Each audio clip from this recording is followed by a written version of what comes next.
Hey friends, this is Anne from the Stationery Junkie. Welcome back to the channel. Today we're going to be talking about trackers. More specifically, some of the lessons that I learned from keeping trackers and how to make them work. I recently got a comment from one of my most recent videos when I talked about my health planner system and how I keep track of things. This person wanted to have their own health planner or a health tracking system, but just wasn't too sure how to approach it. And I thought, what better way to tackle this topic than by going through tracking in general and what I've learned. So just a very quick personal story about keeping track of things and stuff like that. How I started this tracking journey specifically with my health planner, because this is the only planner where I do a lot of trackers and tracking. So I began that journey last year when I first started a health journal, mainly because I am very much concerned with my health. I am getting along with my age, and with that comes a lot of issues that I am dealing with on a chronic level. I used to have, or I still do have, a chronic back pain, and I did undergo a spinal surgery to help manage the pain. It's in no way a cure, but it has helped me to manage the pain from after the surgery until today. But prior to that procedure, I was living with pain of 6 or 7 or sometimes 8 level on a daily basis for the past decade or so. So it has been going on for the long time, and strenuous activities, because it puts a pressure on my spine and it just exacerbates the pain that I feel. And so long story short, I thought I needed to take charge of my life. I needed to take charge of how I take care of myself, because I now have a husband and I also help out with my family back home, and I really want to take better care of myself because healthcare is so expensive. I believe it just is not a thing here in Asia, but all around the world, healthcare is really generally expensive. So that is the reason why I started a health journal. There are some things that I keep track of. If you have watched my first video on how I use my health planner and my last video with how I keep track or how my 2025 health planner situation has been going on, this is in this Hobonichi weeks. I walk through all of my systems and how I make use of the trackers that I've built up and have used in these planners. So basically that's the genesis of why I do this. It's something that I need to do personally. It's a very personal choice, and it's something that has worked for me and I found value in it, and I want to keep doing it. And I hope that this video is going to help you make sense, or at least find some sense in figuring out your why. And I will talk about the why later on in this video. So that's just a quick background on why I keep this system. And on that note, it also ties in with the reason why I keep trackers. Why trackers are helpful for me. It's because I also lead a very busy life. I do corporate work, and usually my work is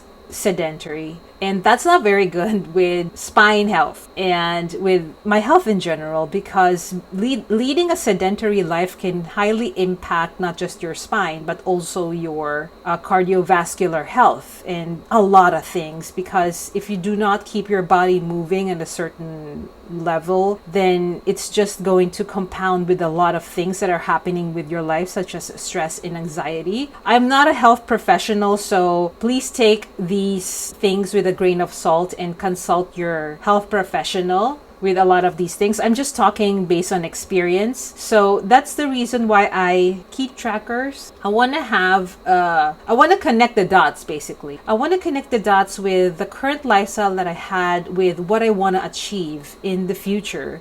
And from point A to point B, how do I bridge that? How do I get there? How do I see the forest for the trees? And if there is something that I can do on the way to that goal, to reach that goal, then it's something that I need to actively do. And that's the reason why I keep these trackers. But the thing is, for some people, depending on their lifestyle, trackers can be overwhelming if not approached right. I'm hoping that I could help you out with some simple and effective ways to make tracking work for you. And I hope that it will be of use to you, whether you keep track of your health or whether you keep track of your daily tasks or your household. It doesn't necessarily have to be about health, but I mainly keep my trackers on a health perspective. So this is what I'm going to share today, some of those lessons and some tips that I learned along the way.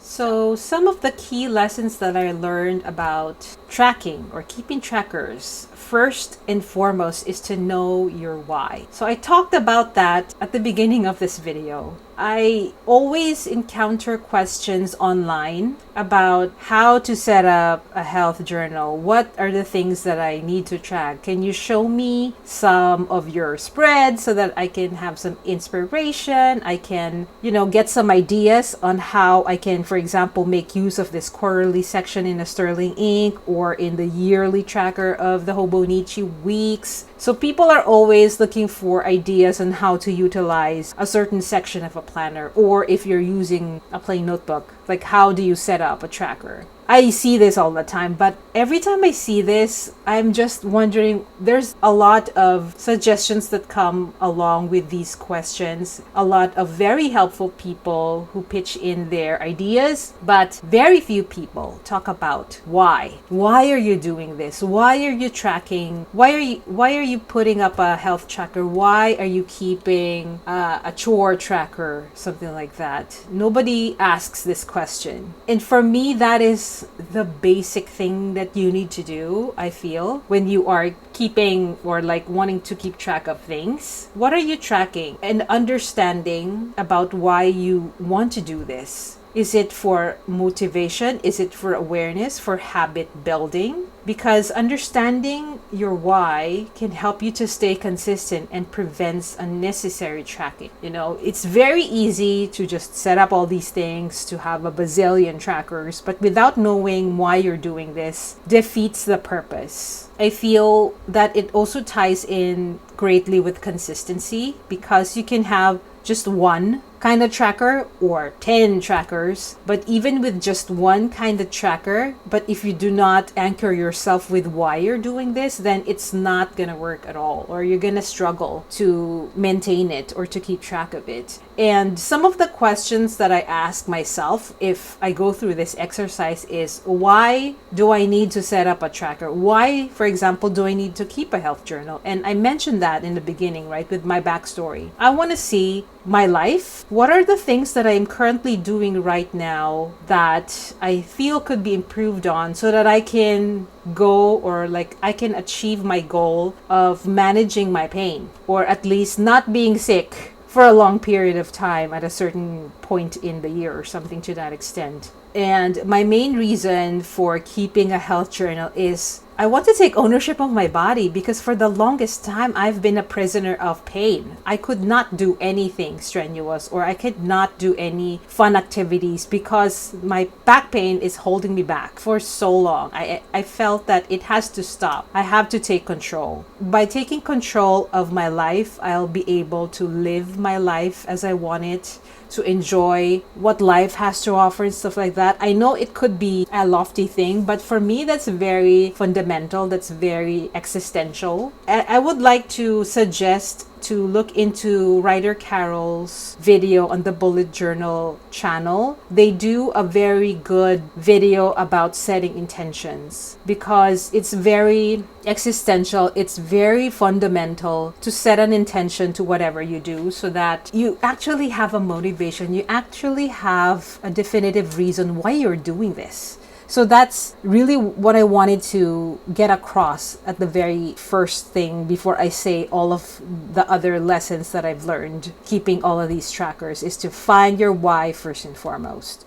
The second that I learned from keeping trackers is to know your routine and lifestyle. Tracking has to fit into your daily habits. So if it's not convenient, you won't stay consistent. So for example, with my life, I wouldn't say I lead a very active lifestyle. It's usually just for me a very simple life wherein I spend a lot of time at the office and then go home on a weekday, and I have only a couple of hours to myself at night before I turn in for the night and sleep early, because that's also one of the things that I do with my health journal, is to make sure that I at least sleep for 7 hours. So that's my lifestyle. But usually at a certain point in the year, it gets really busy in the office. I manage a couple of projects, and sometimes the deadlines overlap. There are a lot of reports that I need to do, meetings that need to be attended to. So sometimes I won't have a lot of time to work on the tasks that I have. Everything gets busy, and sometimes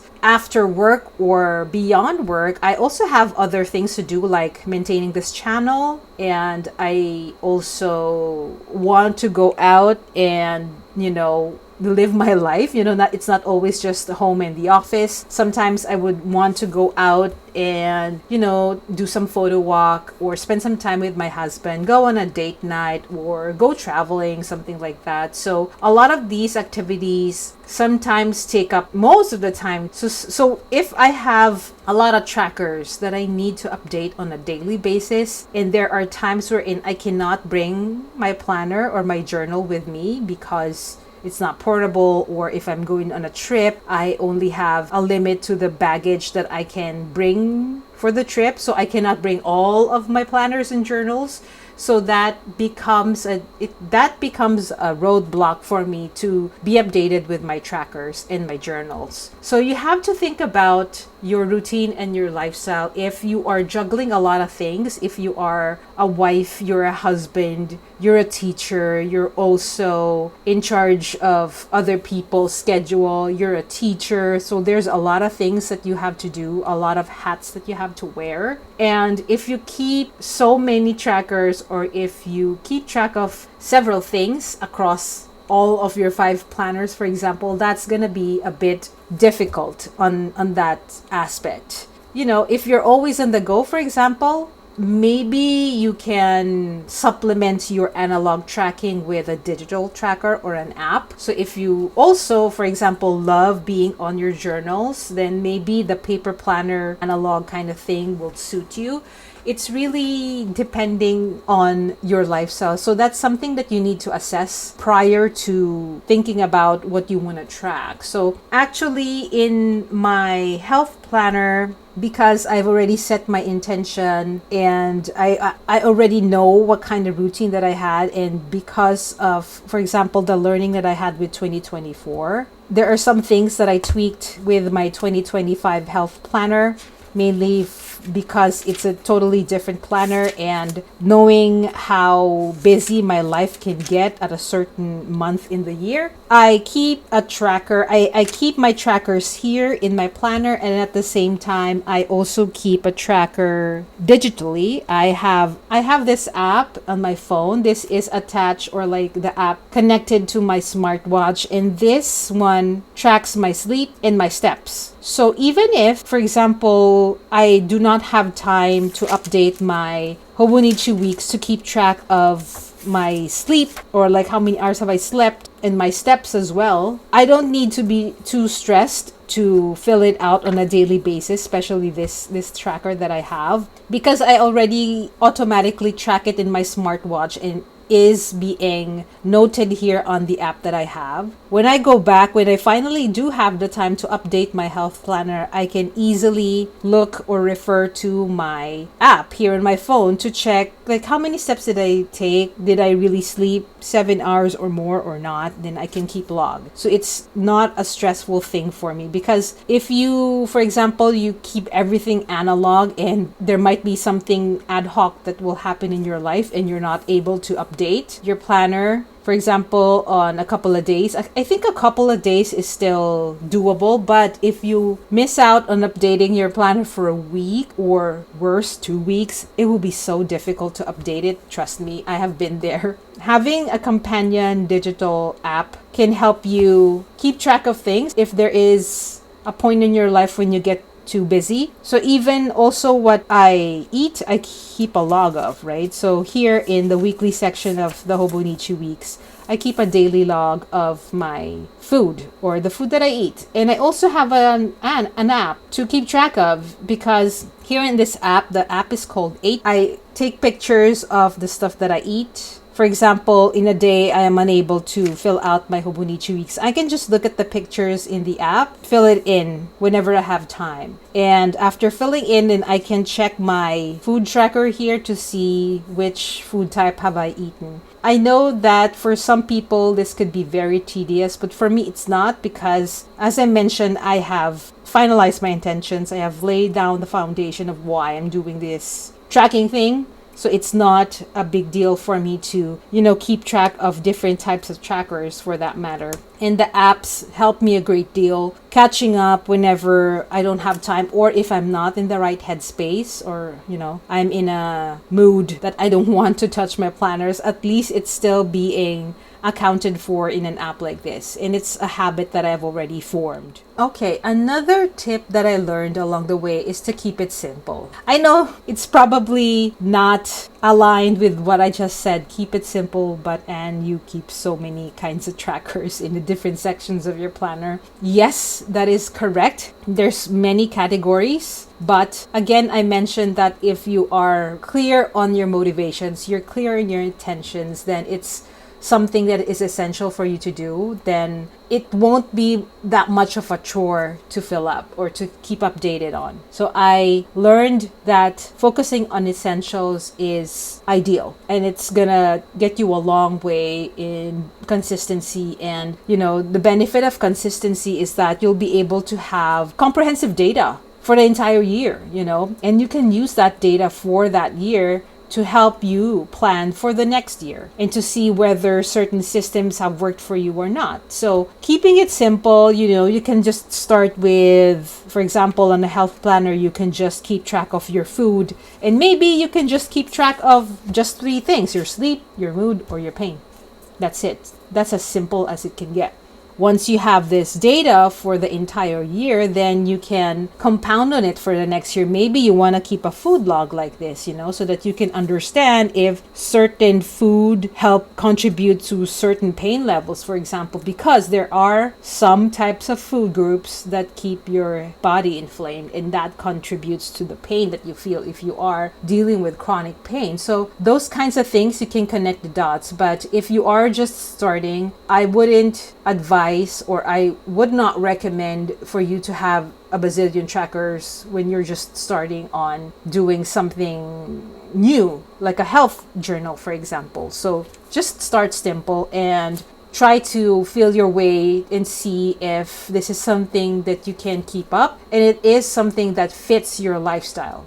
Another tip that I wanted to share with you guys is to use fewer tools. So especially if you carry a planner, stick to what is practical. So for example, in my 2024 common planner, I only use a gel pen or ballpoint pen in black. I have a highlighter. That's pretty much it. I could use just a 3-color pen, and that's pretty much it, plus a highlighter, because I use different color pens for my sleep, pain, and mood tracker. And basically that's it. That is as simple as it gets. The reason why I only use like a 3-color pen and a highlighter is because if I need to bring my health planner on a trip, for example, I cannot bring all of my fountain pens and all of my highlighters. That's not gonna be ideal. That is not a smart way to do things, because the more tools that you use to set up your trackers or to set up your spreads, that is going to be a roadblock for you if you come into a situation wherein you need to be on the go, you need to move fast, you need to bring only your essentials. That is the thing that I learned. I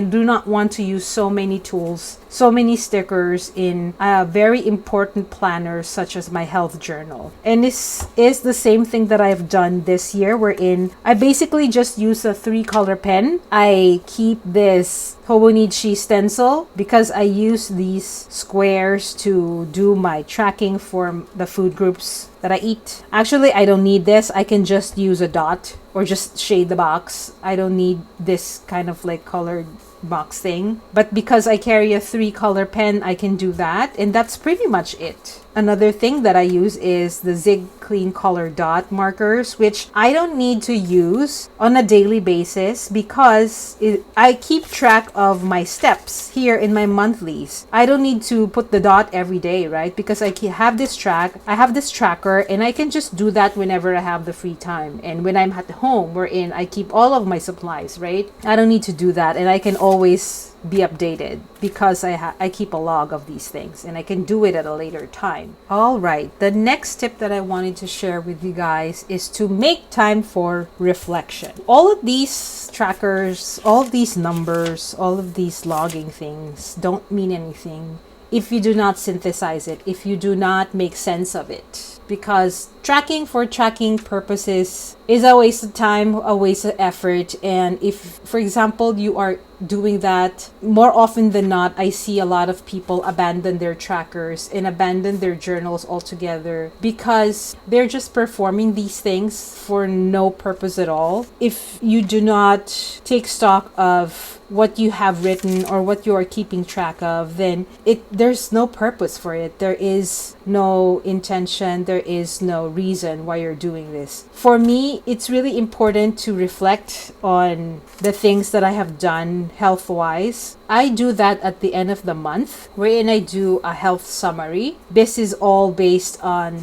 the data that I have gotten from my health exam results of the previous year. So there is a purpose to why I'm doing all of this, and there is data that I can use to guide me on the path that I want to take or in the goal that I want to achieve. So at the end of every month, I have these categories: what worked, what didn't work, what to improve, and what to keep. I always take a look back at some of the important things that I need to improve on, for example, based on my health exam results of the previous year. And I look at all of my trackers and see, okay, did my mood improve? Did my pain worsen during the entire month? What are the things that I did right? What are the things that I tracked that helped to improve all of these different factors? And I will put it in what worked and in what didn't work. For example, usually I would assess the quality of the tracking that I did. For example, in February, my sleeping time was abysmal because I had a hard time falling asleep. So I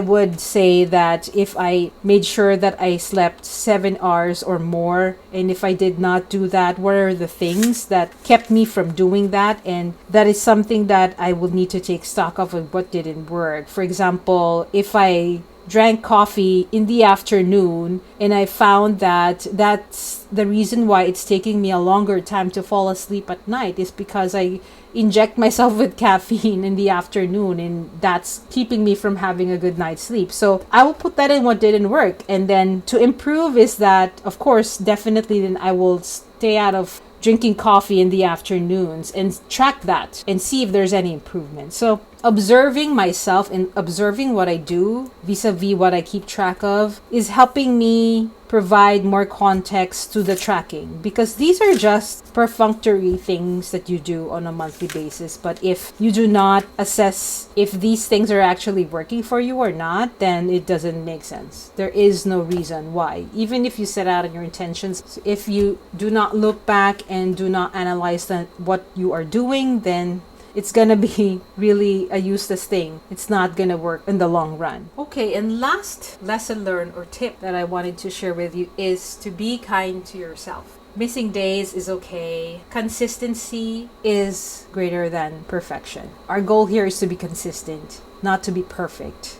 It's okay if you miss a couple of things that you weren't able to keep track of. You can try again next month. It's okay if you ate a lot more chips than you did last month. You can do better next month. What is important is that you are aware, you are doing things that won't be detrimental. You're not beating yourself up. You are not being too hard on yourself. There's always the next month. There's always the next day to restart. That's what I also learned about myself. I started doing all of this tracking thinking, oh, every day I need to do this. I need to keep track of everything. In conjunction to being kind to yourself, I think some of the practical tips that I wanted to also share in that aspect is to habit stack, or linking some of the tracking to another daily habit. So what's an example of habit stacking? So for example, I have a tracker here initially wherein I need to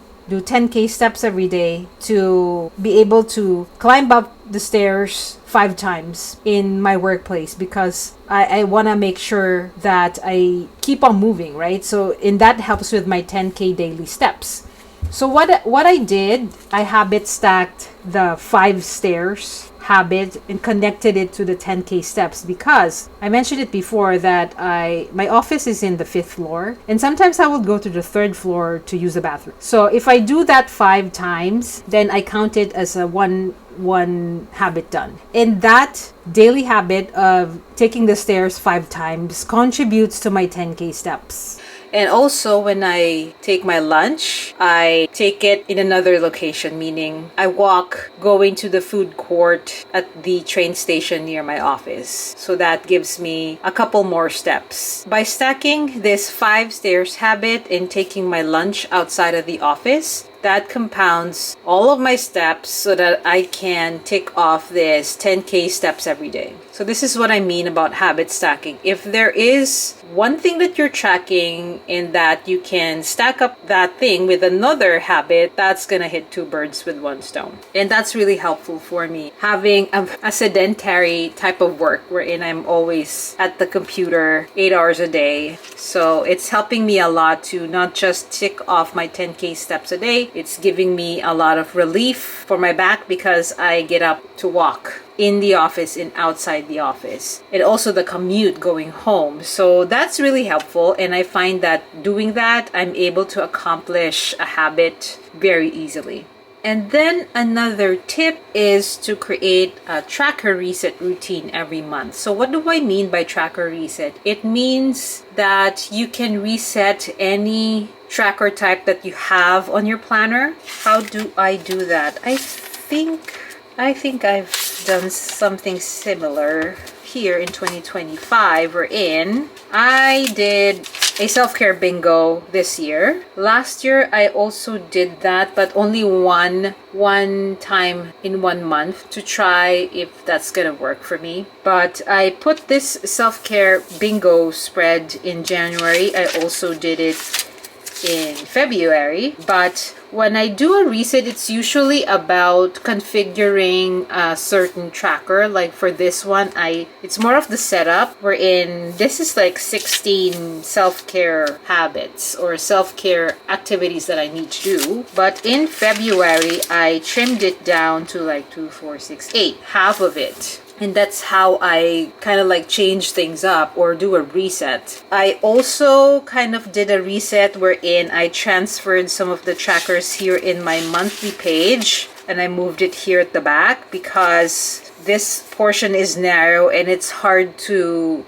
keep track of a certain habit that I want to track. It's very constrained, the space. And also in February, I added a couple more habits, which has something to do with no sweets, not eating any sweets or not drinking anything sweet, no bread. I also want to keep track of my vitamin D or 10 to 15 minutes exposure to the sun and my eye drop habit. The reset that I did is I added a couple more habits, but it's in no way kind of like making things complicated for me. I know that I mentioned that to keep your tracking simple, use fewer tools or track fewer things, because the more that you track, I also learned about this thing along the way, wherein the more you track, it might be a bit more difficult to keep track of them, especially if you have a very busy lifestyle. But these things are habits that I want to track that are really important, that I feel is going to help me a lot reach my goals. So when I did the reset, I made some changes in what are the other things that I keep track of, added a couple of things, changed some layout, removed or like changed the quantity of things that I need to do. You know, that could be a reset of sorts. It depends on how you define things that serves you or does not serve you. If these things don't really make sense in the system that you created, or these habits don't really connect anything to what you want to track, then it makes sense to take them out or add a couple bit more. So that's what I mean by tracker reset. Another thing is to experiment with different layouts. You can do lists, you can do grids and check marks like I do. You can do graphs like this, which is basically a page that I took out of Danielle from my Dandelion Diary. So shout out to Danielle. I really find this tracker of hers very helpful. I always refer to this in my monthly health summary, whether I did well sleep-wise, if my mood is actually good, if the trend is actually on a good perspective, and if my pain level is decreasing.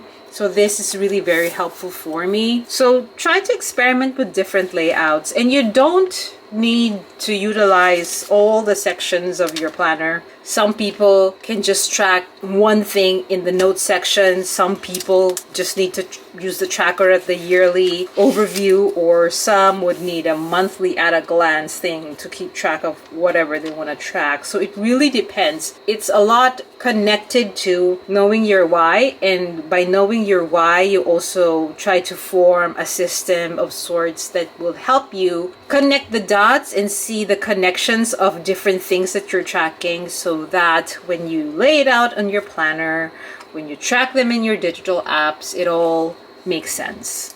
All right, that's about everything that I wanted to share with everyone about my lessons learned in tracking. One final thing that I want to leave you guys with this video is to find out what works for you, and don't be afraid to tweak things. But at the same time, again, the fundamental thing that I feel is important in including in your tracking journey is finding your why. And once you do, you try different methods, find a system that works for you. Don't beat yourself up, be kind to yourself, and don't be afraid to change things up when things don't go well or it doesn't serve you anymore. I wanted to ask in the comments, feel free to chime in your thoughts, but my question to leave you would be, what is your biggest lesson from keeping trackers? If you have done tracking before, whether it's last year or a couple of years ago, what has been your biggest lesson? Please share them in the comments below so that those who may find this video will also pick up something from others who are interested or who are curious to set up their own trackers or to find some sense in their lives in terms of, looking at patterns to better improve their lives. I just want to thank you again for your time in watching this video. As always, if you like the content, please feel free to like and subscribe, and I will see you in the next video.